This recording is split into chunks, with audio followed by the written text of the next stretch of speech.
Amen. Ok, prenez place s'il vous plaît.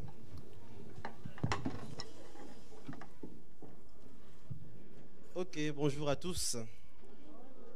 C'est encore un plaisir de me tenir devant vous, d'être là, de répondre à l'invitation du pasteur Cyril, du pasteur Laurence, qui ne sont pas là ce matin et qui m'ont fait confiance de vous communiquer la pensée de Dieu aujourd'hui.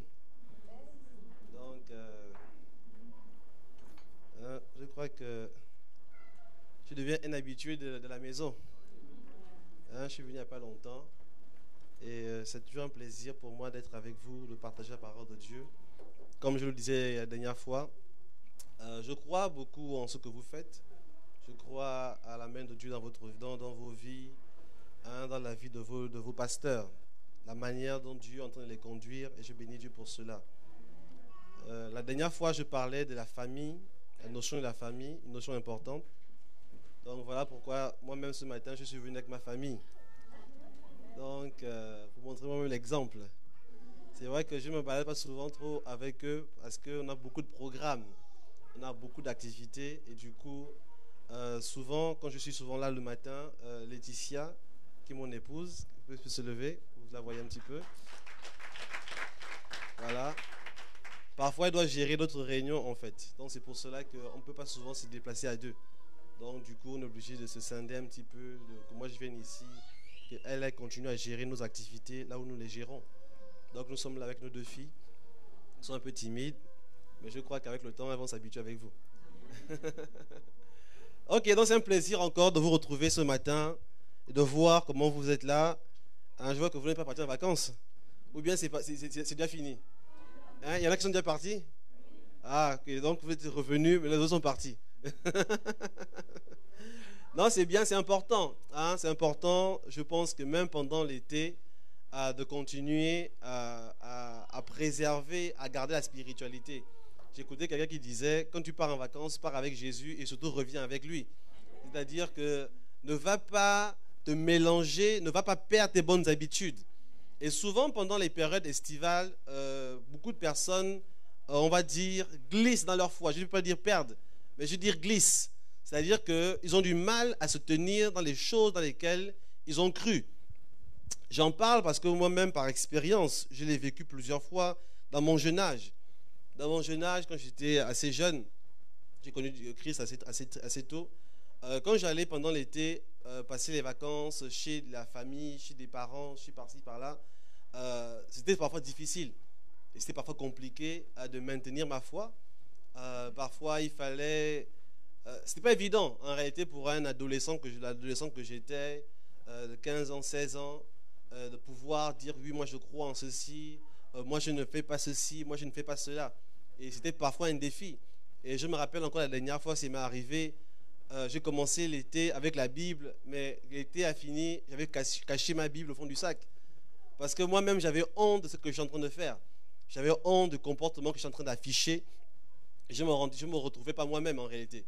Et ça arrive à beaucoup de personnes. Donc c'est pour cela que la Bible est claire de tenir bon dans le mauvais jour. Est-ce que moi peut ici? Voilà pourquoi on a besoin de se préparer, de bâtir notre vie. On a besoin d'écouter la parole de Dieu de manière à ce que quand le mauvais jour arrive, le mauvais jour ce n'est pas tous les jours. Est-ce que vous comprenez un peu ici? Il y a des jours où la tentation est beaucoup plus forte que d'habitude. Il y a des moments où les épreuves sont beaucoup plus drastiques que d'habitude. Il y a des moments où les mauvaises pensées vont t'assaillir d'une manière différente. Est-ce qu'on comprend un peu ici? Il y a des moments comme ça en fait. Il y a des moments où des circonstances de ta vie ne sont pas comme toi tu souhaites. Il y a des moments ainsi. Et c'est les moments comme ça que quand tu as bâti ta vie, quand tu as structuré ta vie sur la parole de Dieu, tu tiendras. Mais quand tu n'as pas bâti ta vie dans le bon jour, quand tu n'as pas pris le temps de prendre les enseignements, de venir régulièrement aux réunions, d'écouter les enseignements, de venir réécouter, je sais que vous avez l'application, vous avez des enseignements sur YouTube, sur Facebook, il faut les réécouter. La Bible est claire, il faut méditer la parole de Dieu. C'est quoi méditer? Méditer veut dire réfléchir sur quelque chose de particulier. Tu prends un enseignement, tu médites dessus. La spiritualité n'est pas automatique. Est-ce qu'on comprend un peu ici? Ce n'est pas automatique, ce n'est pas des choses que tu appuies sur le bouton et c'est parti tout seul. C'est faux. On a besoin de nous entraîner, on a besoin de méditer, on a besoin de prier, on a besoin de solidifier notre foi. Si tu ne solidifies pas ta foi va être ébranlée. Et si tu as commencé à vivre les promesses de Dieu dans ta vie, tu peux perdre beaucoup de choses que Dieu t'a données. Est-ce qu'on comprend un peu ici? Ça, c'est juste une petite exhortation que je vais vous donner avant de commencer ces moments. Je vais vous encourager, je vais encourager l'Église. Tenez bon, bâtissez votre vie. Bâtissez votre vie. Prenez au sérieux les recommandations que Dieu vous donne ici en ces lieux. En réalité, j'aimerais juste vous donner quelques conseils ce matin. Je n'aimerais pas aller dans trop de nouvelles choses en réalité. Beaucoup de chrétiens sont très habitués, on va dire, ont bien des messages, toujours des révélations. Hein? C'est vrai que la dernière fois, j'ai dit beaucoup de choses, c'était assez intéressant. Et je crois que je reviendrai, comme je dis au pasteur Cyril, je reviendrai la prochaine fois donner plus d'éléments sur la famille spirituelle. Est-ce qu'on comprend pas ici? La famille spirituelle, la famille naturelle, ce sont des éléments importants. Parce que, comme je le disais la dernière fois, l'église Dieu n'a pas commencé par une église. Dieu a commencé par une famille. Un homme et une femme qui avaient des enfants. Donc c'est comme ça que Dieu a commencé l'humanité. Et ce sont des notions importantes sur lesquelles nous devons comprendre. Mais ce matin, j'aimerais être assez basique et donner quelques recommandations. J'aimerais parler de comment enclencher un mouvement personnel dans un mouvement global. C'est-à-dire, c'est un peu compliqué ce titre-là, mais c'est basique, ne vous inquiétez pas. Enclencher un mouvement personnel dans un mouvement global. Je vais essayer d'expliquer ce que je suis en train de dire par là. Mouvement personnel, ça veut dire comment tu dois gérer ta vie. Comment tu dois prendre des décisions qui te concernent à l'intérieur de ce que Dieu est en train de faire dans ton église locale. Tu ne me comprends pas ici? C'est que Dieu est en train d'emmener un mouvement. En fait, Dieu est toujours en train de faire des choses nouvelles en réalité. Même si nous ne le percevons pas toujours. Dieu amène des choses nouvelles. En fait, à chaque fois que vous voyez les heures passer, les minutes, les secondes passer, les années passer, Dieu est en train de créer quelque chose. Dieu est en train d'amener à la manifestation un projet. Et la réalité est celle-ci, c'est que le projet de Dieu, le grand projet de Dieu, en réalité, aucun de nous ne le connaissons réellement.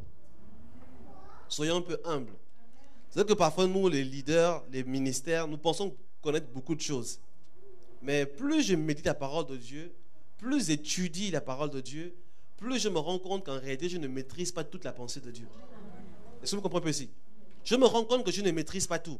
En réalité, c'est l'orgueil de croire que tu connais toute la pensée de Dieu pour l'humanité.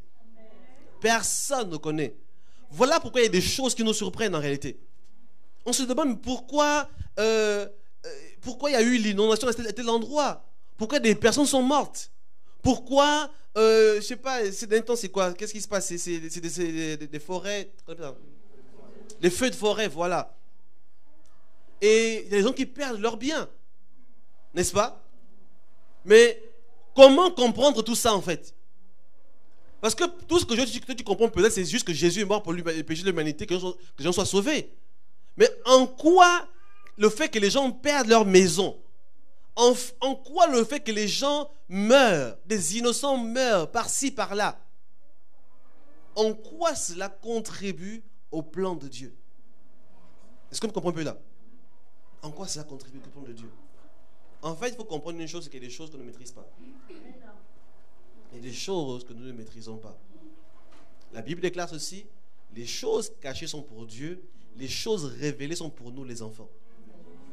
Mais maintenant, dans tout le plan de Dieu, il y a des choses qui nous sont révélées à nous. Il y a des choses qui nous sont apportées à notre connaissance. Il y a des choses que Dieu nous permet de comprendre. Même si la compréhension est aussi progressive. Parce que nous ne comprenons pas tout à un instant T. Même moi-même qui me tiens là aujourd'hui devant vous, il y a des choses que je suis en train de comprendre au fur et à mesure. Il y a des choses que je suis en train de découvrir. Plus je médite la parole de Dieu, voilà pourquoi la méditation de la parole de Dieu est centrale en réalité. Parce que même quand tu as déjà lu toute la Bible, tu ne connais pas encore toute la pensée de Dieu. Ce matin, je vais encore vous choquer comme je fais d'habitude. J'espère que le pasteur Cyril n'est pas là. Là, ce sera Honoré qui va prendre. Donc, il viendra vous réveiller, et bien va vous, reconforter à la fin. Donc, je vais vous donner quelques éléments de pensée particulières. Si ça vous choque, excusez-moi. Mais c'est pour votre bien. Vous comprenez un peu là? Hein? C'est pour votre bien. J'aimerais que vous parveniez à la compréhension des desseins de Dieu vous concernant. Hein? Le plus important pour moi ce matin, c'est que vous compreniez un peu. Pas tout, mais un peu. Les desseins de Dieu vous concernant. Hein? Comprenez un petit peu. Nous ne comprenons pas toute la pensée. Je suis en train de parler, je disais que même quand tu as lu toute la Bible, tu as besoin de la lire. Je vais vous expliquer pourquoi. Parce que ce livre que vous voyez là, ce livre, on appelle ça les Écritures. Les Écritures, ou bien en grec le logos, la parole écrite. Mais cette parole-là n'est pas la parole de Dieu. Vous me comprenez par là? Je suis en train d'expliquer. La parole de Dieu, c'est la révélation de Dieu. La parole, elle n'est pas, c'est pas une lettre. Voilà pourquoi l'apôtre Paul dit, la lettre tue. Il y a des gens qui lisent cette lettre-là qui ne sont pas sauvés. Et qui lisent cette lettre-là, ils n'ont même pas l'intention d'être sauvés. Est-ce que vous comprenez un peu par là? Il y a des gens qui ne lisent pas cette lettre dans le but de découvrir Christ. Christ est caché dans ces lettres-là. Mais tout le monde ne lit pas ces lettres dans le but de découvrir Christ. Voilà pourquoi il y a beaucoup de religions en réalité. Beaucoup de personnes pensent qu'il faut juste qu'un musulman lise la Bible, il va se convertir. C'est peut-être arrivé à certains, parce que je connais des témoignages de ce genre-là. Je connais un frère, un pasteur aujourd'hui, un homme de Dieu, qui est en Alsace, qui a lu la Bible. Il a ouvert la Bible, il a commencé à lire un petit peu. Il voulait juste s'amuser un peu avec les chrétiens. Il voulait montrer que vous êtes dans l'erreur.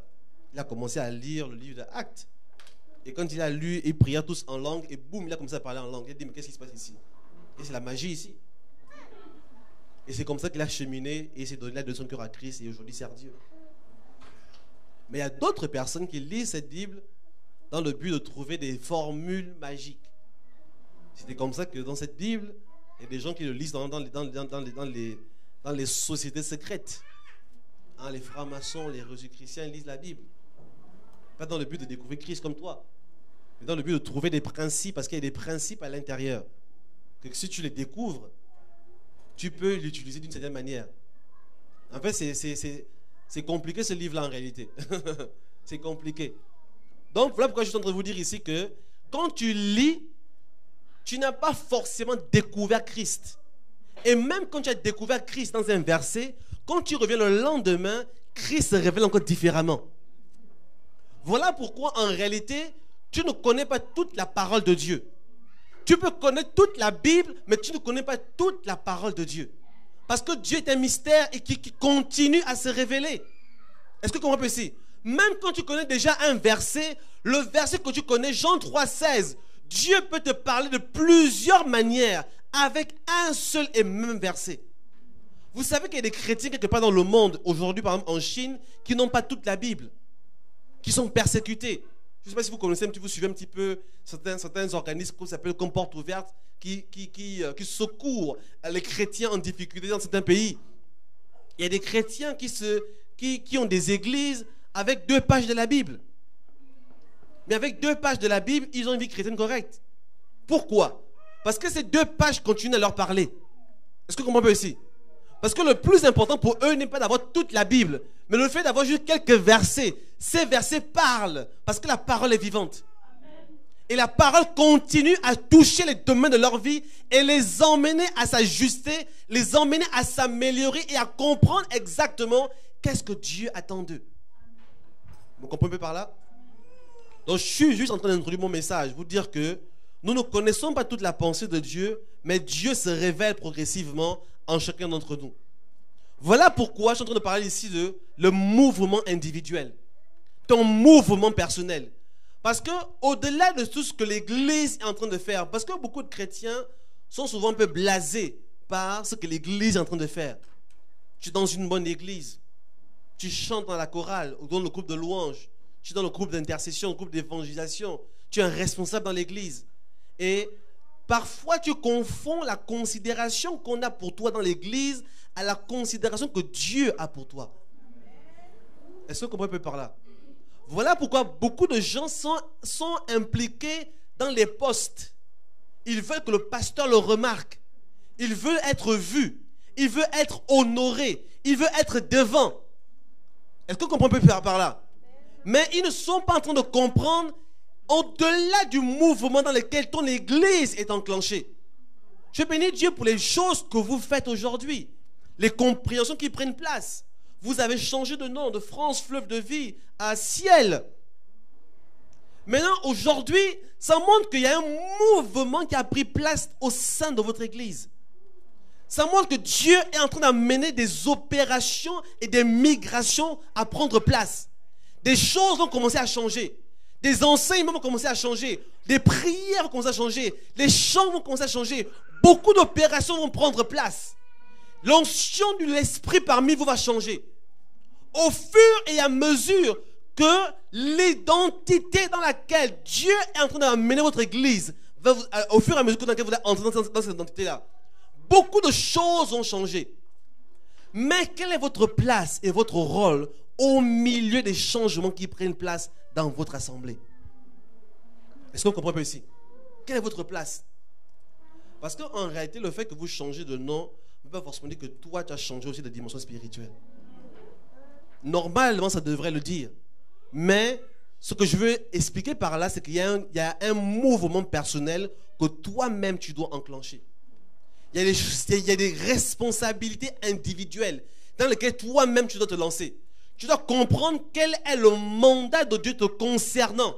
Quelles sont les choses que Dieu veut faire particulièrement avec toi au milieu de tout ce qu'il est en train de faire au milieu de ton assemblée, de ta communauté, de ton église locale. De la même manière qu'une église locale aussi, voilà pourquoi les églises, j'ai l'habitude de le dire et je le répète toujours, les églises ne doivent pas se comparer. Ils ne cherchent même pas à comparer ton pasteur avec un pasteur que tu connais sur Facebook. Parce qu'ils ne sont pas enclenchés dans le même mouvement. Parce qu'ils ne sont pas enclenchés, ils ne sont pas engagés dans les mêmes perspectives. Tout le monde sert Dieu, oui, mais tout le monde n'a pas reçu le même appel. Tout le monde n'a pas reçu le même mandat. Donc maintenant, si toi tu commences à confondre les églises, alors c'est toi qui seras perdu. Parce que tu ne trouveras jamais ta place quelque part. Je parle de cela parce que on a une génération de chrétiens aujourd'hui qui n'appartiennent pas à une église. Il y a une génération de chrétiens qui ne se sentent pas appartenir. Moi, j'appartiens à Jésus. Et j'aimerais vraiment vous dire que c'est faux. J'aimerais vraiment vous expliquer que c'est faux. J'aimerais prendre quelques temps que j'ai pour vous expliquer l'importance pour vous de lier votre mouvement personnel à un mouvement local. Est-ce que vous comprenez par là? C'est vrai, je suis conscient qu'il y a beaucoup de choses dans les églises qui se passent. J'aime toujours le répéter parce que je n'aime même pas que mes propos soient très mal compris. Il y a beaucoup de choses qui se passent dans les églises. Il y a beaucoup de déviations, beaucoup de choses néfastes en réalité. Chaque jour, nous découvrons des pasteurs qui ont fait des choses pas correctes. Et c'est vrai que ça a mis en nous des formes de protection, comment je peux dire cela, hein, un système où on veut se protéger. Hein, on ne veut pas vraiment croire totalement, on ne veut pas s'engager totalement. Je comprends cela, je comprends. Mais sache une chose, tu ne peux pas te protéger au-delà de Dieu. La seule personne qui te protège, c'est Dieu lui-même. Est-ce que vous comprenez par là? C'est Dieu qui te protège. Quand toi, tu veux te protéger, Dieu ne te protégera plus. Est-ce que vous comprenez par là? Donc, tu as besoin de lier ton mouvement personnel à un mouvement global. Tu as besoin de cela. Tu as besoin d'appartenir. Tu as besoin d'être membre quelque part. Tu as besoin de t'identifier à une famille spirituelle. De manière à ce que les promesses de Dieu puissent découler dans ta vie. Est-ce qu'on peut par là? Je vais essayer d'expliquer un peu brièvement ce que je suis en train de dire. On va lire ensemble dans 1 Corinthiens chapitre 15. 1 Corinthiens chapitre 15. Je vais expliquer mes propos ici, mon propos. 1 Corinthiens chapitre 15. va lire à partir du verset 20. C'est un chapitre que vous connaissez certainement déjà. Je vais juste lire, mais vous connaissez, je crois, comment dire cela, la pensée derrière. Je vais juste lire à partir du verset 20, 1 Corinthiens 15, à partir du verset 20. L'apôtre Paul parle, dit ceci. Mais maintenant, Christ est ressuscité des morts. Il est le prémisse. Il est les prémices de ceux qui sont morts. Verset 21, le plus important, soulignez-le. Car puisque la mort est venue par un homme, c'est aussi par un homme qu'est venue la résurrection des morts. Et comme tous meurent en Adam, de même aussi tous revivront en Christ. Mais chacun en son rang. Christ comme prémisse, puis ceux qui appartiennent à Christ lors de son avènement. Je vais m'arrêter là. Amen. Ici, le texte parle ici, le texte explique que c'est par Adam que la mort est rentrée, n'est-ce pas? En réalité, aucun de nous n'a mangé le fruit, n'est-ce pas? Pour même la politique d'histoire, on dit le fruit ici, on ne sait pas de quoi il s'agit. Les catholiques disent que c'est la pomme, moi j'en sais rien. J'ai lu la Bible plusieurs fois, je n'ai pas vu le mot pomme marqué quelque part. Est-ce qu'on peut ici? On dit oui, la pomme d'Adam ici. Peut-être, hein? C'est ni vrai ni faux pour moi. Je n'en sais absolument rien. Je ne sais pas qu'est-ce qu'Adam a fait en réalité.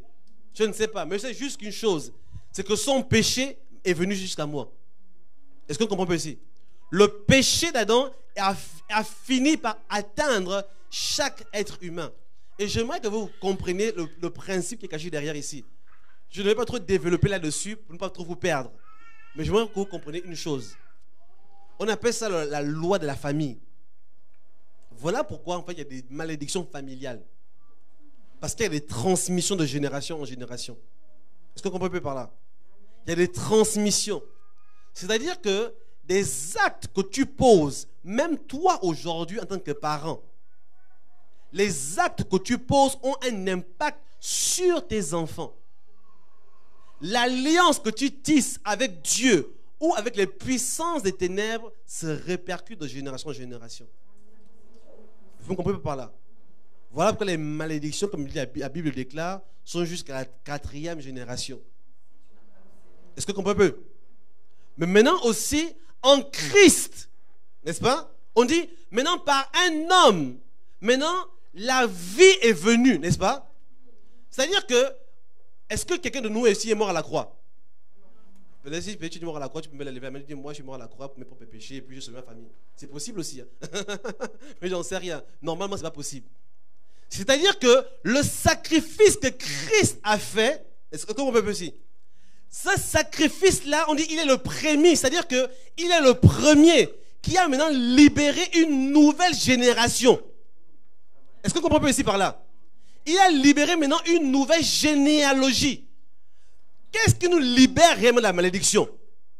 Ce qui nous libère de la malédiction, c'est le fait de quitter une lignée pour entrer dans une autre lignée. Est-ce qu'on comprend par là? En fait, il n'y a que deux types d'humains sur la terre.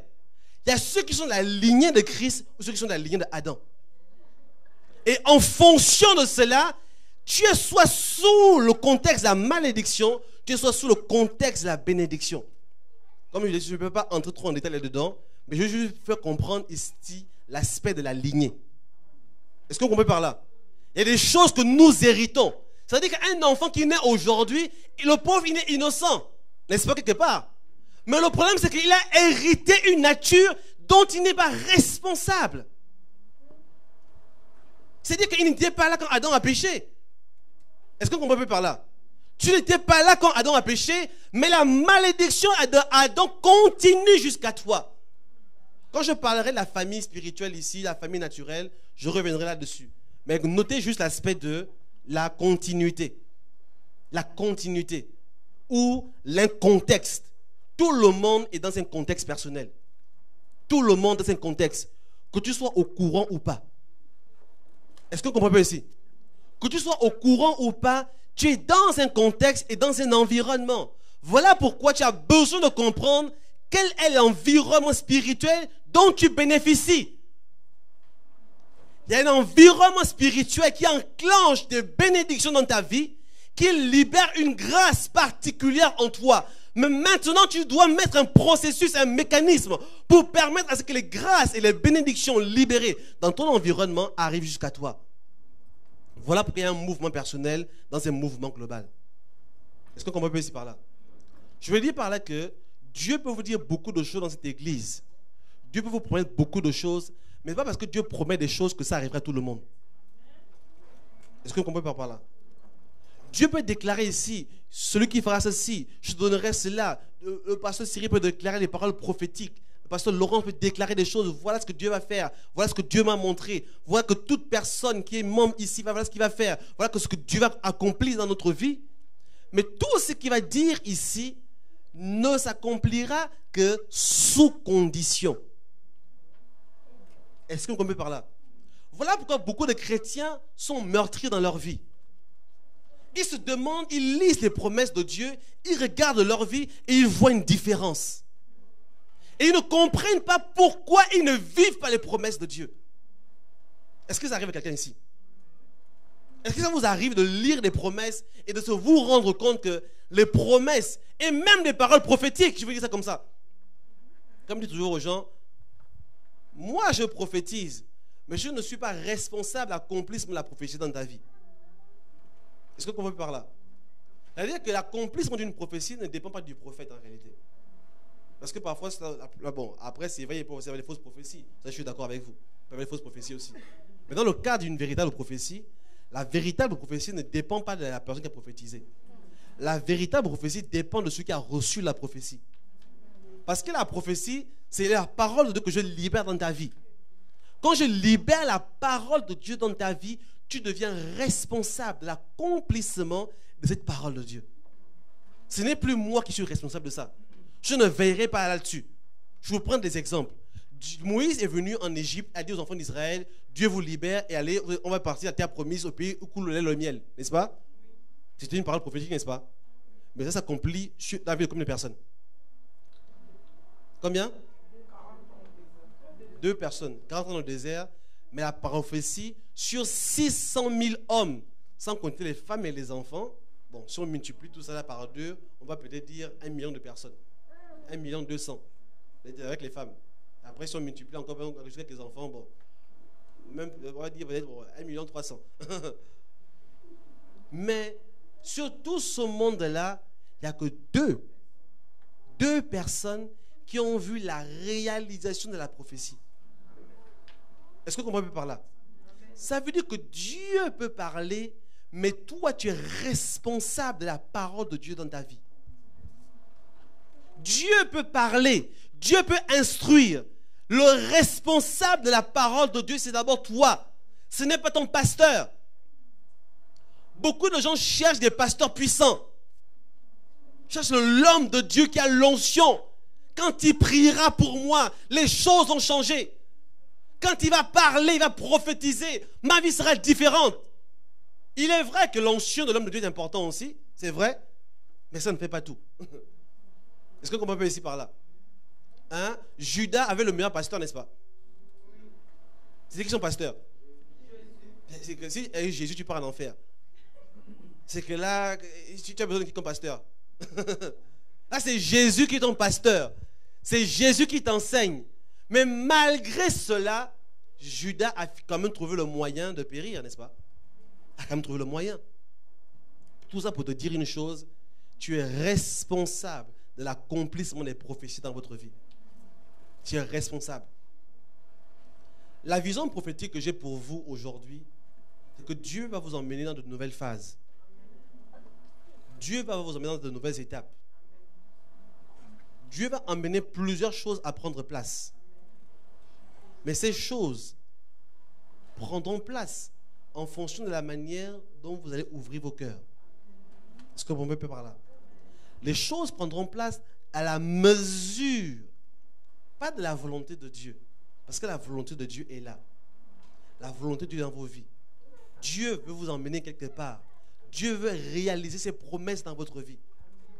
Mais maintenant, vous êtes responsable de la manière dont la parole de Dieu prend place en vous. Si vous êtes négligent, les choses ne prendront pas place. Et si les choses ne se réalisent pas, ce ne sera pas parce que Dieu avait menti. Mais c'est parce que toi-même, tu n'étais pas engagé personnellement à réaliser la pensée de Dieu pour toi. Est-ce que vous pouvez pas là? On dit que par Christ, la vie est venue. Mais est-ce que tous les humains sur la terre ont la vie de Christ? Pourquoi? Mais pourtant, Christ est mort, n'est-ce pas? Mais pourtant, Christ a payé le prix. Mais pourtant, Christ a tout fait. Il a crié à la croix. Tout est accompli. Mais alors, pourquoi tout n'est pas accompli pour les humains sur la terre? Parce qu'ils ont une responsabilité, n'est-ce pas? Ils ont une responsabilité. Ils doivent eux-mêmes s'engager dans le mécanisme de Christ. Ils doivent eux-mêmes décider d'appartenir à Christ. Voilà pourquoi, si tu vois ta vie aujourd'hui, s'il y a des éléments qui ne vont pas, n'accuse pas l'Église. N'accuse pas le pasteur. N'accuse même pas la parole de Dieu. Mais remets-toi en cause. Parce que la parole de Dieu est déjà venue à toi. Mais comment toi tu as traité la parole de Dieu qui est venue à toi?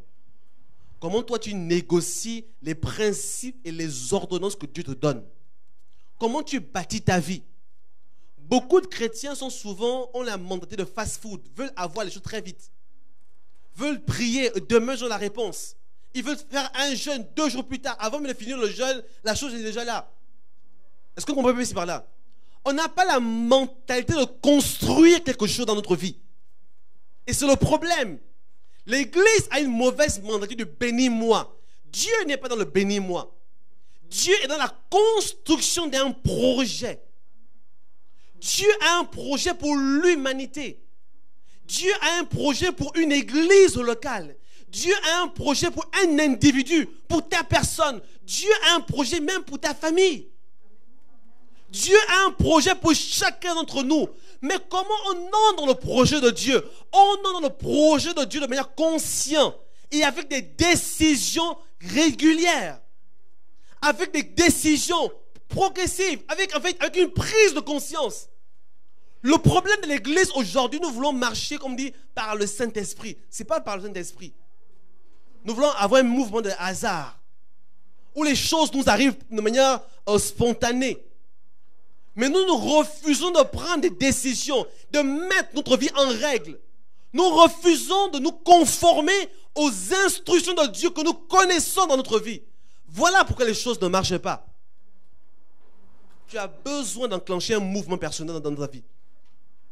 Tu as besoin de prendre conscience. Si certaines choses, certaines opérations n'ont pas pris place en toi, c'est parce que tu as une part de responsabilité. Tu as une part de responsabilité. La vie est venue par Christ. Mais la manière dont la vie de Christ va prendre place en toi dépend de la manière dont tu disposes ton cœur. Voilà pourquoi Jésus lui-même a fait la parabole du semeur, n'est-ce pas? Avec les 4 terres. Le problème de cette parabole n'était pas la semence, c'était les terres, n'est-ce pas? La même semence a été envoyée sur 4 terres différentes. La même semence a produit différemment. La même semence. Pour dire que la même vie de Christ se reflète différemment chacun d'entre nous. La même vie de Christ. Mais quelle est la différence alors? C'est la manière dont chacun de nous interagissons avec la parole de Dieu. C'est la manière dont chacun de nous prenons conscience. Si tu ne prends pas conscience et si tu ne prends pas des décisions dans ta vie, des choses continueront de la même manière. Les choses continueront, ne changeront pas. Tu diras que tu as changé de nom de l'église. Maintenant, dans l'église, on te respecte parce que tu as plus de responsabilités. On t'honore un peu plus. On te lève beaucoup plus. Mais devant Dieu, tu es toujours la même personne. Parce que tu n'as pas pris le temps de changer les paramètres de ta vie. Tu n'as pas pris le temps de prendre des décisions personnelles. Dans la Bible, on a plusieurs exemples de personnes qui avaient des promesses de Dieu en eux. Des gens sur qui Dieu avait déposé des desseins. Des gens sur qui Dieu avait déposé des demandes. Dieu avait déposé des choses dans leur vie. Mais quand tu vois la vie de ces personnes-là, tout le monde n'a pas accompli la raison pour laquelle Dieu les a appelés. Lisez bien la Bible. Il y a des gens que Dieu a appelés, mais que ces personnes-là elles-mêmes sont sorties de la volonté de Dieu parce qu'elles n'ont pas gardé les yeux fixés vers Christ. Elles n'ont pas gardé les yeux fixés sur la parole de Dieu, de les libérer dans leur vie. J'ai l'exemple de Jéroboam qui me vient à l'esprit. Est-ce qu'on peut ici? Jéroboam était un homme que Dieu avait oint. On n'a pas besoin de le lire tout de suite. Il y avait un moment, Roboam, le fils de Salomon, a pris la succession de Salomon, mais il a été un mauvais roi. Roboam a mal géré le royaume. Et Dieu s'est fâché contre Roboam. Et quand Dieu s'est fâché contre Roboam, Dieu a dit, ok, je vais maintenant oindre de Jéroboam. Avec des promesses, quasiment les mêmes promesses que David. Comment on peut ici par là? Jéroboam est venu, il a commencé à servir Dieu, mais ensuite dans son propre cœur, il a dit non. Il a commencé à réfléchir différemment. Il a commencé à vouloir sécuriser son ministère différemment. Il dit non, il faut que je fasse ceci pour que les gens restent avec moi. Il faut que je fasse ceci, que je fasse cela. Il a commencé à prendre des projets qui n'avaient rien à voir avec Dieu. Et c'est ainsi que Jéroboam a été rejeté par Dieu. Il a reçu des promesses de Dieu. Est-ce que vous comprenez par là? Tu peux être là, tu as reçu des promesses de Dieu, mais en ce moment, tu n'es pas en train de prendre les mesures qu'il faut pour que ces promesses prennent place. Voilà pourquoi tu peux faire échouer ce que Dieu peut faire parmi vous. Voilà comment Akan, par exemple, a été une pierre d'achoppement. Est-ce qu'on peut pas aussi? C'est-à-dire que le peuple d'Israël avait reçu des promesses, Dieu était avec eux, Dieu combattait pour eux, Dieu assurait la victoire pour eux. Mais Akan, à un moment donné, n'a pas accompli la volonté de Dieu. Quand Dieu a dit, quand vous allez là-bas, ne prenez rien. Tout cela, c'est pour Dieu. Ne faites absolument rien. Akan a voulu profiter pour lui-même. N'est-ce pas? Je vais dire ici une chose. Ta vie ne t'appartient pas. Voilà pourquoi je parle beaucoup de famille spirituelle. Parce qu'en fait, ton péché peut devenir le péché de l'église. Est-ce qu'on peut par là? Ta faute peut devenir la faute de tout un mouvement. Akan n'était pas le pasteur de l'église. Hein? Je sais, je suis le pasteur, on m'a dit comme ça. Peut-être Akan était juste un membre de la chorale. Est-ce que vous comprenez par là? Peut-être qu'Akan était juste un simple frère qui s'asseyait ici. Mais parce qu'il y avait un lien spirituel entre eux. La loi de la transmission. Vous comprenez par là? La transmission. La grâce se transmet, la malédiction se transmet. La malédiction se transmet aussi. Même si tu es en Dieu, tu peux échouer parce que tu ne respectes pas les ordonnances de Dieu dans ta vie. Tu peux être bloqué à un moment donné dans ton processus spirituel parce que tu ne respectes pas ce que Dieu t'a demandé de faire. Est-ce que vous me comprenez un peu par là? Voilà pourquoi c'est important de saisir ici ton mouvement personnel. Prendre des décisions personnelles. On va lire ensemble un autre point dans Genèse 49. Genèse 49. Je vais juste lire le premier verset, je ne vais pas tout lire, mais je vous conseille de tout lire dans vos études personnelles. Je vous conseille parce que je n'aime pas trop lire beaucoup de versets, sinon je dis moins de choses. Excusez-moi. Hein? Vous êtes un bibliste. Donc je vous conseille de lire, même 1 Corinthiens 15. Lisez vous-même tout le chapitre 15 à la maison. Lisez le chapitre 15, comme ça va vous aider à comprendre le contexte, tout ce qu'on est en train de dire ici. Pareil pour Genèse 49, j'aime beaucoup citer Genèse 49, mais je vous conseille de vous-même le lire à la maison pour avoir la compréhension des éléments qui sont mentionnés à l'intérieur. Mais je vais juste lire le premier verset ici. Je lis le premier verset. Genèse 49. Jacob appela ses fils et dit: assemblez-vous et je vous annoncerai ce qui vous arrivera dans la suite des temps. Amen. Ici, Jacob a prophétisé. Hein? Quand vous lisez Genèse 49, vous lisez à la suite. Lisez par exemple chapitre 8 jusqu'à 10. Là où on dira le sceptre, la royauté ne s'éloignera pas de Juda, ainsi de suite. Hein? C'est dans Genèse 49 que Jacob définit, on va dire, l'accomplissement prophétique de chacun de ses fils. Vous comprenez par là? Jacob définit qui sera ses enfants. Donc, je dis ici, Jacob leur dit: rassemblez-vous, je vais vous annoncer les choses qui vont arriver. En réalité, quand la parole de Dieu vous est annoncée, c'est dans le but de vous dire qu'est-ce que vous serez demain. La parole de Dieu vous est annoncée pour vous changer, pour vous rendre conforme à la parole que vous écoutez. En fait, l'objectif de la parole n'est pas une accumulation de connaissances. Beaucoup de personnes sont dans l'accumulation de connaissances du grec, du hébreu. Voilà pourquoi beaucoup de gens vont sur Internet, sur Facebook, sur YouTube, écouter beaucoup d'hommes de Dieu dans le but d'exciter leur intelligence. Est-ce que vous comprenez ici? Les gens écoutent des enseignements qui font plaisir à leur âme. La Bible déclare qu'à la fin des temps, des gens se donneront une foule de docteurs selon leur cœur. Est-ce qu'on peut ici? Beaucoup de faux enseignements qui sont aujourd'hui sur Internet, en réalité, sont le résultat de la recherche de plusieurs personnes. C'est qu'on appelle ça? C'est l'offre et la demande. Est-ce que vous comprenez ici par là? Si les gens ne cherchaient pas à écouter un type de message, ces messages n'existeraient pas. Est-ce que vous comprenez par là? Si les gens n'avaient pas soif d'écouter, on dit selon les démangeaisons de leur cœur. Si les gens voulaient réellement changer, alors il serait disponible que les enseignements qui vous emmènent à changer réellement. Mais parce que les gens veulent qu'on leur donne les prophéties de bénédiction, tu vas voyager demain, tu auras l'argent aujourd'hui, tu vas te marier, tu auras les enfants. Voilà pourquoi on écoute toujours le même type de message qui ne change pas notre vie. Est-ce qu'on comprend ici par là? Jacob dit ici, je vous annoncerai les choses qui vont vous arriver demain.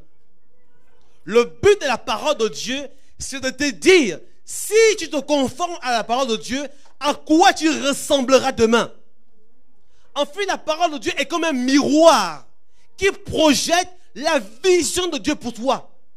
La parole de Dieu est une projection futuriste pour toi.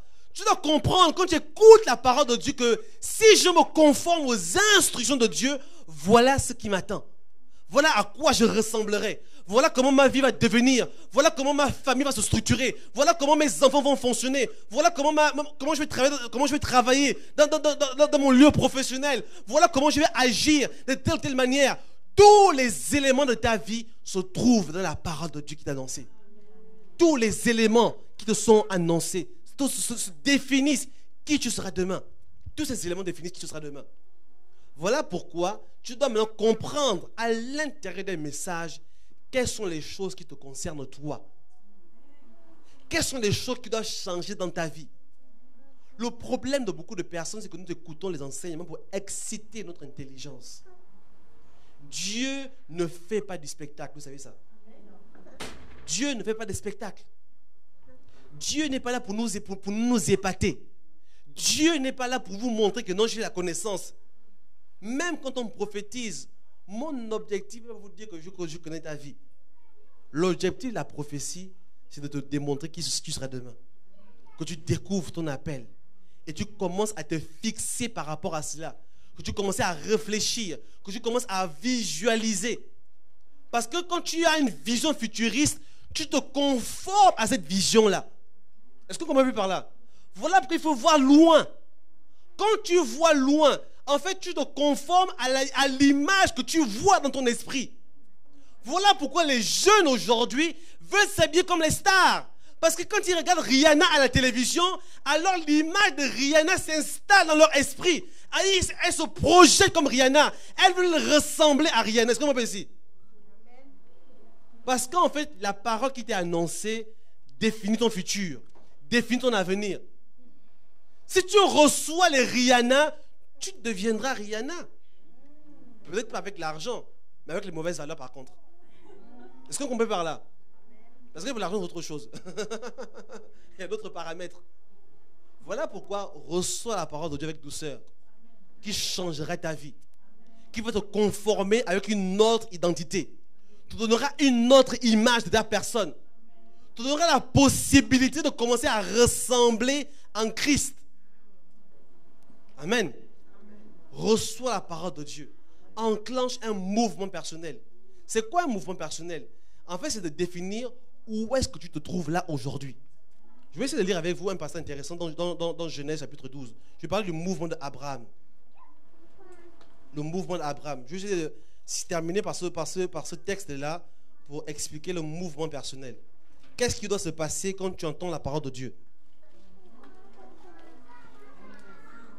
Je vais lire dans Genèse chapitre 12, à partir du verset 1. Genèse chapitre 12, à partir du verset 1. Là, je vais parler d'un mouvement personnel. On dit, l'Éternel dit à Abraham, va-t'en de ton pays, de ta patrie et de la maison de ton père, dans le pays que je te montrerai. Je ferai de toi une grande nation et je te bénirai. Je rendrai ton nom grand et tu seras une source de bénédiction. Je bénirai ceux qui te béniront et je maudirai ceux qui te maudiront. Excusez-moi. Et toutes les familles de la terre seront bénies en toi. Verset 4. Abraham partit comme l'Éternel le lui avait dit. Amen. Quand la parole de Dieu t'est annoncée, le but de la parole, c'est de définir plusieurs choses dans ta vie. La première chose, c'est de définir qui tu es en ce moment. Où est-ce que tu te trouves en ce moment en esprit? Le problème, c'est que beaucoup de chrétiens ont du mal à visualiser leur position spirituelle. Est-ce que vous comprenez par là? Beaucoup de chrétiens ne savent pas à quel niveau ils sont. Beaucoup de personnes, ils pensent qu'ils sont à un niveau élevé, alors qu'ils sont encore en bas. Voilà pourquoi ils vont parfois voir le pasteur, dire pasteur, mais moi aujourd'hui, ça fait quand même 15 ans dans l'église, ça fait 10 ans que je suis là. Tu m'as jamais appelé pour donner des responsabilités. Mais pourquoi tu viens le pasteur? Parce que toi-même, en réalité, tu ne sais même pas quel tu es. Tu crois que tu es arrivé à un niveau que tu n'as même pas aujourd'hui. La chose que quand Dieu a parlé à Abraham, Dieu a dit à Abraham, là où tu te trouves là, ce n'est pas le bon endroit. Va-t'en de ce pays-là. Quitte cet environnement. Quand tu écoutes la parole de Dieu, tu dois quitter des choses. Tu dois quitter des positions. Tu dois quitter des raisonnements. Tu dois prendre la décision de ne plus te conformer à une manière de faire. Tu ne peux pas dire que j'ai écouté Dieu et garder toujours le même raisonnement. Il y a des gens, ils sont à l'église depuis des années, ils réfléchissent toujours comme s'ils n'ont pas accepté Christ dans leur vie.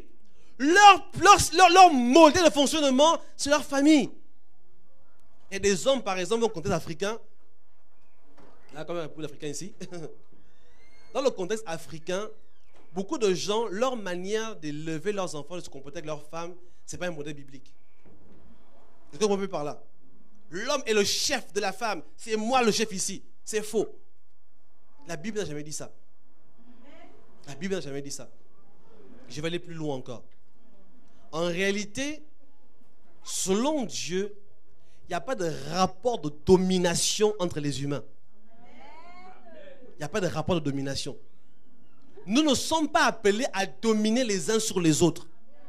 Mais nous sommes appelés à travailler ensemble à l'accomplissement des mandats.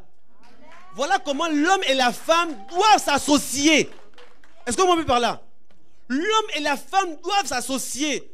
Quand on dit que l'homme est le chef, ce n'est pas chef coutumier comme en Afrique. Est-ce qu'on comprend par là? Parce que les mots ont des sens différents selon les lieux où tu te trouves. Les mots ont des sens différents selon les coutumes, selon les traditions, n'est-ce pas? La tradition de Dieu n'est pas la tradition africaine. Voilà pourquoi quand Dieu te parle, tu dois quitter là où tu te trouves en ce moment. Tu dois quitter le raisonnement que tu as en ce moment. Tu dois laisser tomber les modèles de réflexion qui sont dans ton esprit et qui t'empêchent de devenir ce que Dieu attend pour toi. Si tu gardes le même structure de mentalité, en réalité, tu ne comprendras jamais la pensée de Dieu pour toi. Tu ne comprendras jamais.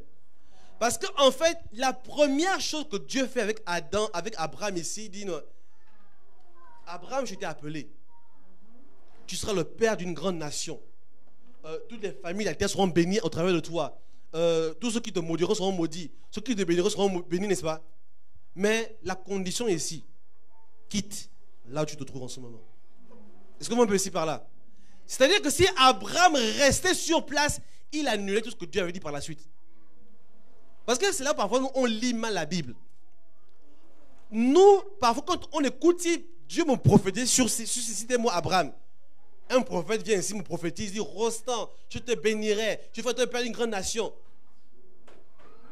Et quitte la maison de ton père, où tu te trouves aujourd'hui. Moi, je vais juste comprendre la partie où je te bénirai. Je ferai te père d'une grande nation. Est-ce que vous voyez ici? Je prendrai les parties positives. Mais je vais commencer à minimiser la partie où on dit quitte. Est-ce que vous voyez ici? C'est-à-dire que tous les paramètres qui vont me déranger, tout ce qui va me dire que non, tu réfléchis mal, ton raisonnement est mauvais, quitte ta manière de voir les choses, je vais dire, ah non, bon, c'est pas si grave que ça. Ça dépend des coutumes. Parce que chez nous en Afrique, c'est pas comme ça qu'on fait. Est-ce que vous voyez ici par là? Mais en raisonnant ainsi, tu annules toute la parole de Dieu te concernant. Voilà pourquoi tu te retrouves au même endroit et tu ne bouges pas spirituellement. Pourquoi tu ne bouges pas? Parce que toi-même, tu as décidé de t'enfermer dans un raisonnement. La première chose, avant d'arriver à la bénédiction, c'est d'abord d'amener une migration personnelle. Tu dois être en perpétuelle migration. Et je vais vous dire une chose en réalité. Nous devons continuer à migrer. En fait, on n'atteint jamais un niveau spirituel où tu arrêtes de migrer. C'est-à-dire que même moi, là où je me trouve aujourd'hui, avec ce que je comprends de la parole de Dieu, Dieu me demande à moi aussi de changer. Parce que je n'ai pas atteint le niveau où je ne bouge plus. Quand une personne atteint le niveau spirituel, il ne migre plus, c'est qu'il est mort spirituellement. Est-ce que vous comprenez par là? Quand une personne n'est plus en train de découvrir de nouvelles choses avec Dieu, c'est qu'il est mort. Parce que Dieu se renouvelle continuellement. Même les anges découvrent Dieu continuellement. Les anges ne maîtrisent pas Dieu comme nous le pensons souvent. Les anges ne connaissent pas Dieu, Dieu sur le bout des doigts. C'est faux. Ils ne connaissent pas Dieu. Ils continuent à découvrir Dieu au fur et à mesure. Voilà pourquoi Lucifer, j'aime toujours le dire, Lucifer ne savait pas que Jésus devait mourir à la croix pour les péchés de l'humanité. Il ne savait pas ça. Parce que s'il avait su, il aurait été le gardien de Jésus lui-même. Bien sûr, il devait empêcher Jésus de mourir à la croix. Parce qu'il savait que la mort de Jésus était sa défaite à lui. Mais il ne savait pas ça. Il a tué les prophètes dans l'Ancien Testament. N'est-ce pas? Il a scié plusieurs. Les autres ont été lapidés. Jean-Baptiste a été décapité. Donc une mort supplémentaire. Est-ce que la mort de Jean-Baptiste a changé quelque chose dans le monde de l'esprit? Est-ce que la mort de tous les prophètes qu'on a lapidés, qu'on a sciés en deux, est-ce que ça a changé quelque chose dans le monde de l'esprit? Mais il se dit que ce serait pareil. Il se dit que ce serait pareil. Jésus, on le cloue sur la croix et ça s'arrête là. Et on continue l'histoire. Mais alors que c'est la mort de Jésus qui a mis la victoire. Et ça, il n'a pas vu venir. Pour vous dire une chose, même les anges ne connaissent pas Dieu. Parce que personne ne connaît Dieu. Dieu continue toujours à se révéler. La Bible déclare qu'afin que les dominations, les autorités dans le lieu céleste connaissent aujourd'hui par l'Église la sagesse infiniment variée de Dieu. Ça veut dire quoi? Même les anges découvrent Dieu au travers de nous. Ça, je vous assurerai tout ça. Dieu est un mystère et que Dieu se révéler. Voilà pourquoi tu dois continuer à migrer en esprit. Ne reste pas figé dans ta compréhension. Voilà que les églises aujourd'hui sont butées avec des doctrines. Chez nous, les femmes ne prêchent pas. Chez nous, les femmes portent le pantalon. Non, ne portent pas le pantalon. Chez nous. Il faut migrer dans la compréhension. Parce qu'il est vrai qu'un jour, tu as compris la Bible d'une certaine manière. Mais cette manière-là n'est pas la fin. Ce n'est pas l'alpha et l'oméga. Dieu continue à se révéler. Et même si Dieu t'a dit de faire cela, il te l'a dit pour un temps particulier. Pour des raisons particulières. Mais maintenant, quand ce temps est fini, tu dois aller plus loin encore. Découvrir Dieu là où tu n'as pas encore découvert. Ça, c'est l'objectif de la vie chrétienne en réalité. Continuer à migrer. Continuer à bouger. Éphésiens 4,13 dit ceci. Jusqu'à ce que nous sommes tous parvenus. Jusqu'à ce que veut dire qu'on continue à migrer jusqu'à la fin. Jusqu'à l'aboutissement du plan de Dieu. Comme tout à l'heure je le disais, le plan de Dieu, nous ne le maîtrisons pas. Donc c'est Dieu qui dirait c'est la fin maintenant. Mais tant que Dieu n'aura pas enclenché la fin, moi je continue à changer. Quand j'écoute la parole de Dieu, je continue à me poser la question, Seigneur, qu'est-ce qui doit changer à l'intérieur de moi? Quels sont les paramètres, les philosophies qui doivent changer à l'intérieur de moi? Les philosophies de ce monde ont pris place dans l'église. Voilà pourquoi on n'a plus de confiance les uns vis-à-vis des autres. Parce que la philosophie de ce monde, c'est n'aie confiance en personne. Est-ce qu'on comprend ici? La philosophie ici en Europe, c'est l'individualisme. Voilà pourquoi tu crois que ton argent t'appartient, alors que c'est une fausse information que tu as. Ton argent ne t'appartient pas. Ton argent appartient au royaume de Dieu. Est-ce qu'on comprend par là? Ton argent ne t'appartient pas. Mais comme tu es individualiste, tu vis que pour toi et tout seul. Tu ne vis que pour ta famille personnelle, ta famille biologique. Tu crois que les choses t'appartiennent. C'est à ce moment-là que tu commences à comprendre que tu es hors de la volonté de Dieu. Parce que rien ne t'appartient. Tout appartient à Dieu. Et Dieu, quand il te donne pour une raison particulière. Donc si tu t'approches pas de lui, tu ne sauras jamais pourquoi tu as cet argent-là. Tu ne sauras jamais pourquoi il t'a béni de telle ou de telle chose. Beaucoup de personnes, leur bénédiction est devenue leur malédiction. Est-ce que vous comprenez par là? C'est que Dieu l'a donné une bénédiction. Mais le fait de ne pas comprendre pourquoi Dieu te l'a donné, ça devient la malédiction. Voilà comment Ève, la femme de Adam, est devenue sa malédiction. Est-ce qu'on peut ici par là? Fait qu'Adam a fini par dire non, mais Dieu, la femme que tu m'as donnée, pour dire à Dieu, c'est ta faute en fait. Est-ce qu'on peut ici par là? Pourquoi? Parce que Adam n'a pas su travailler avec Ève pour éviter le problème qui est arrivé là. Il n'a pas su travailler avec Ève. Il n'a pas su faire ce qu'il fallait faire. Et maintenant, le serpent a réussi à s'infiltrer entre les deux. Comme parfois aujourd'hui, le diable s'infiltre dans les familles, dans les couples, venir briser les familles. Aujourd'hui, beaucoup de chrétiens sont divorcés, sont brisés. Ce n'est pas la volonté de Dieu. Parce que Dieu ne sait pas parce qu'il a lui-même il a oint. Il a joint. Dieu ne sait pas cela. Mais pourquoi cela se produit aujourd'hui? Parce que nous-mêmes, il y a des paramètres, il y a des efforts que nous devions faire et que nous n'avons pas fait. Il y a des choses qu'on aurait dû faire, qu'on aurait dû comprendre, mais on n'a pas compris ces choses-là. Et à cause de cela, la bénédiction que Dieu nous a donnée est devenue malédiction entre nos mains. Est-ce que vous comprenez par là? Voilà pourquoi tu dois comprendre quel est le mouvement personnel que tu dois enclencher. Quels sont les efforts que toi tu dois faire?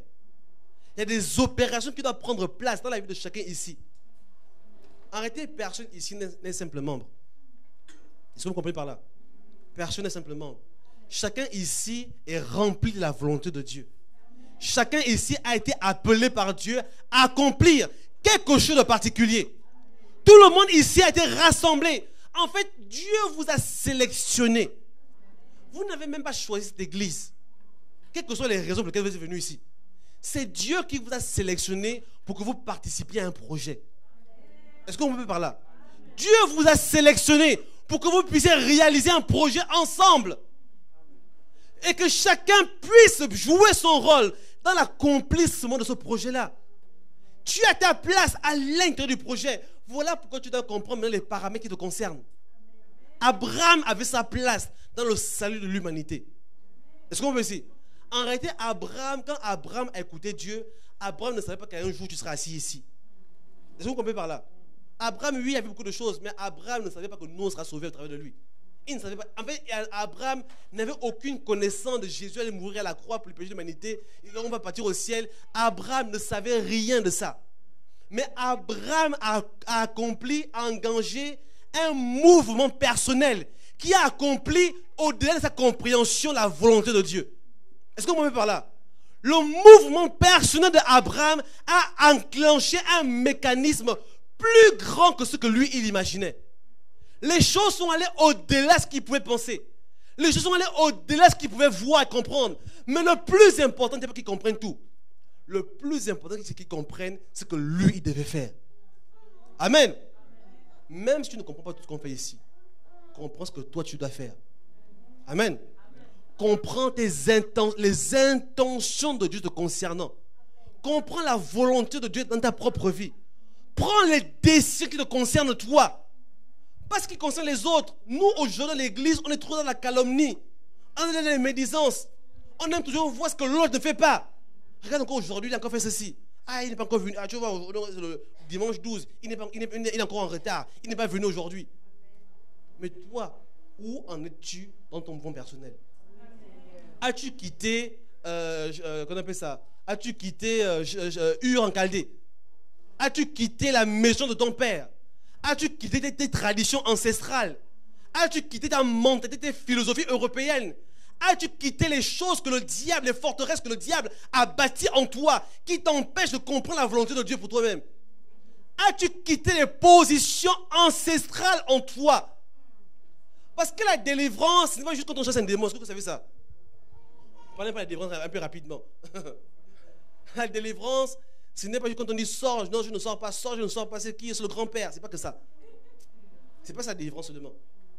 La délivrance, ce sont des forteresses et des mentalités. C'est-à-dire que quand dans ta famille, on t'a dit non, mon fils, une femme, voilà comment il faut la tenir. Ça, c'est une forteresse, tu as besoin d'une délivrance. Quand ta mère t'a dit ma fille, voilà comment il faut gérer les hommes. Est-ce qu'on peut voir là? Quand on t'a inculqué des valeurs contraires à la parole de Dieu, quand tu as des philosophies lucifériennes qui sont dans ton esprit, tu as besoin de t'en sortir. Je connais un homme de Dieu qui était médecin. Il est médecin. Et il disait une chose. Il disait, comme il a fait médecine, il connaît le corps humain. Il connaît que quand un os se casse, il va se recoller tout de suite. Il connaît le mécanisme. Et à cause de ça, il ne peut pas croire à la guérison divine. Parce qu'à la fac, on ne l'a pas enseigné ça. Est-ce que vous pouvez ici? Voilà comment quelque chose qu'il a appris à l'école devient une forteresse pour lui et l'empêche de comprendre la volonté de Dieu. Il ne croit plus à la guérison divine parce qu'il est médecin. Parce que pour lui, non. Quand tu n'as pas pris un médicament, impossible pour toi d'être guéri du mal de tête. Parce que je connais comment le mécanisme, comment quand le comprimé entre en toi, comment il libère certaines choses dans ta tête. Donc il y a des forteresses, il y a même des philosophies de ce monde. Voilà pourquoi nous qui vivons en Europe, ici, on doit faire attention. Parce que tous les jours, la télévision prêche. Vous savez ça, n'est-ce pas? Tous les jours. En réalité, les prêches qu'on entend le plus, ce n'est pas ceux de l'église, c'est ceux de la télévision. Les films sont des prêches. Le journal télévisé est un prêche. Vous ne savez pas ça? Un film est un prêche. Un film t'enseigne des valeurs. Un film t'enseigne c'est quoi le mariage. T'enseigne c'est quoi une relation entre un homme et une femme. Ce qui fait que beaucoup de personnes, beaucoup de jeunes filles, de jeunes garçons fixent leur modèle de fiançailles selon les films qu'ils voient à la télévision. N'est-ce pas? Voilà que la plupart des jeunes aujourd'hui veulent avoir un copain, une copine. Pourquoi? Parce qu'après avoir écouté 20 heures d'enseignement, 20 heures d'enseignement des feux de l'amour, 20 heures d'enseignement de quelle série encore? Donnez-moi les trucs là. Allez-y. Faites pas les innocents quand même. Hein? Vous connaissez mieux que moi. Les feux de l'amour, il y a quoi d'autre encore? Top modèle. C'est trop dans ces jeux ça. Ça passe encore? Non. Ça passe toujours? Non. Hein? Donnez-moi les séries. Qu'est-ce qui passe en ce moment? Qu'est-ce qui passe? Quelles sont les séries qui passent en ce moment? Ou les trucs de la réalité? Hein? Qu'est-ce qui passe en ce moment? Plus belle la vie. Voilà, il faut avouer. Hein? On est à l'église quand même. Il faut de la vérité. En réalité, chacun de ces films-là est un message. Vous comprenez par là? Ce sont des prêches que nous entendons qui transmettent à notre esprit un modèle de fonctionnement. Et même les femmes aujourd'hui sont devenues exigeantes vis-à-vis des hommes, pas parfois en fonction de la parole de Dieu, mais en fonction de ce qu'on voit dans les films. Parce que les films aujourd'hui sont devenus le modèle de c'est quoi une relation d'amour. N'est-ce pas? C'est-à-dire que si je ne t'emmène pas au restaurant comme dans le film, c'est que je ne t'aime pas. Est-ce que vous me ici par là? Et les femmes tiennent là-dessus. Dire que non, j'ai vu ça dans plusieurs films. Dans tous les films romantiques, on finit au restaurant toujours. Pourquoi toi, tu ne m'emmènes jamais au restaurant? C'est qu'il y a un problème ici. Si tu ne m'emmènes pas moi au restaurant, c'est que tu amènes quelqu'un d'autre au restaurant. Est-ce que vous me ici par là? Mais je ne suis pas contre le fait d'aller au restaurant. Comprenez-moi bien en fait. Moi-même, je le fais souvent. Hein, on était au restaurant hier, avant-hier, avec mon épouse. Mais je dis par là que le modèle ne doit pas venir de la télévision. Parce que c'est une mauvaise source d'inspiration. C'est une mauvaise source. Parce que si tu commences à prendre la télévision comme modèle de fonctionnement, alors tu n'es pas sorti de l'auberge. Tu continueras à te laisser toujours influencer. Amen. Sors de là où tu te trouves aujourd'hui. Sors de ta mentalité. Sors des coutumes qui ont été bâties dans ton esprit. Sors de ces choses-là. Va maintenant et migre dans des positions nouvelles avec Dieu. Commence à migrer dans des choses nouvelles. Laisse Dieu se révéler en toi. Laisse Dieu te faire découvrir sa volonté. Laisse Dieu te montrer les nouveaux paramètres de ta famille. Il y a des choses qui doivent changer dans ta maison que tu n'as jamais fait hier, mais que Dieu va commencer à te montrer à partir d'aujourd'hui. Il y a des choses qui doivent commencer à changer dans la manière que tu sers Dieu. Ne sers pas Dieu en fonction de ce que tu vois sur Facebook, mais sers Dieu en fonction de la manière dont lui se révèle à toi aujourd'hui. Ne sers pas Dieu en fonction des expériences que tu peux voir, des modèles que tu peux voir à gauche et à droite, Ne sers pas Dieu en fonction de cela. Sers Dieu en fonction de la révélation que toi, tu as de Dieu. Laisse Dieu te montrer lui-même qu'est-ce qu'il veut faire avec toi. Quelles sont les choses qui doivent prendre place en toi. Laisse Dieu le faire. Si Dieu commence à le faire, alors tu vas voir comment les choses vont prendre un sens dans ta vie. Tu vois comment les choses vont commencer à se bâtir à l'intérieur de toi. Et les changements prendront place. Amen. Ce jour est un jour de décision. Parce que tu dois enclencher un mouvement personnel. Mon désir pour nous aujourd'hui, chacun d'entre nous, c'est que nous comprenions quelles sont les choses dans lesquelles Dieu veut nous emmener. Est-ce qu'on comprend par là? Je veux que chacun de nous, que nous comprenions exactement quels sont les paramètres nouveaux qui doivent prendre place afin qu'un changement vienne, afin que des décisions prennent place, afin que des choses nouvelles, des opérations de Dieu, que ce que Dieu avait prévu pour chacun de nous, dans sa pensée, commence à se mouvoir et à se manifester. Ça, c'est le temps de Dieu pour un mouvement. C'est le temps de Dieu pour un mouvement personnel. Avant que le mouvement soit global, le mouvement doit être personnel.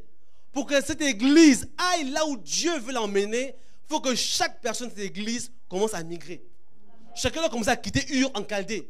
Chacun doit commencer à quitter la maison de son père. Chacun doit commencer à quitter les traditions, commencer à quitter les philosophies de son monde.